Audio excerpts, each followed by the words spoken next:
வாழ்க வளமுடன். நான் உங்கள் முருகப்பெருமாள். நம்மை காக்கும் கடவுள். என்றைக்குமே கடவுளுங்கிறவங்க நம்மளை காப்பாற்றிக்கிட்டே இருப்பாங்க. அப்படின்னா நம்மை காக்கும் உண்மையான கடவுள் யார்? நம்ம வாழ்க்கையில் இருக்கக்கூடிய மொத்த பிரச்சனையும் தீர்றதுக்கு எந்த கடவுளை வேண்டும்? அப்போது நமக்குள்ளே கடந்து உள்ளே சென்று இறைவனை தேடு அப்படின்னு நம்ம முன்னோர்கள் சொல்கிறாங்க. தந்தையினுடைய உயிர் அணுக்கள் மூலமாக, தந்தை குடும்பத்தினுடைய அணுக்கள் மூலமாக நம்ம உற்பத்தி ஆகிறோம். தாய்வழி குடும்பத்தின் மூலமாக, தாயின் கருவுறையில் வாழ்கிறதுனால தாய்வழி குடும்பத்தினுடைய அணுக்கள் மூலமாக நம்மளுடைய உடல் வளருகிறது. அப்போ நம்ம உடம்புக்குள்ளே தாய்வழி தந்தை வழியினுடைய உயிர் அணுக்கள் தான் இன்றைக்கி நாம் உயிரோடு இருக்கிறதுக்கு காரணம். அந்த அணுக்கள் இறந்துருச்சுன்னா நாம் இறந்துட்டோம்.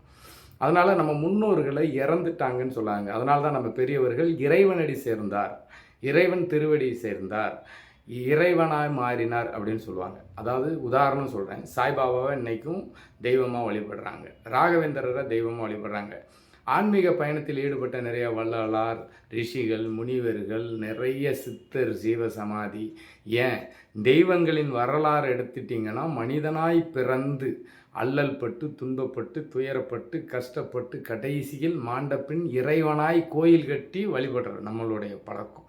அப்படி இருக்கும்போது நமக்குள் கடந்து சென்று நம் முன்னோர்கள் நமக்குள் அணுக்களாக இருக்கிறதுனால அவங்க செத்து போயிட்டாங்கன்னு சொல்லக்கூடாது. அணுக்களுக்கு சத்து போனால் உடல் வளர்த்தேன் உயிர் வளர்த்தேன் என்றது திருமூலர் வாக்கு.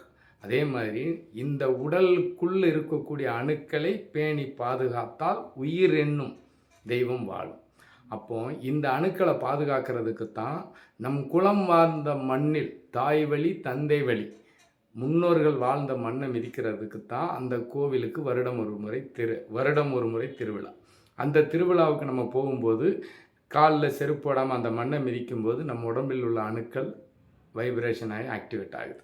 அப்போது நம் அணுக்களை இயக்கி நம்மை வாழ வைக்கும் நம் முன்னோர்களை இறந்து விட்டார்கள் என்று கூறாமல் அவர்களை இறைவனாய் நினைத்து நாம் வணங்கும் பொழுது நமக்கு கேட்டது கிடைக்கும், நினைத்தது நடக்கும், வாழ்வில் மிகப்பெரிய வெற்றி கிடைக்கும்.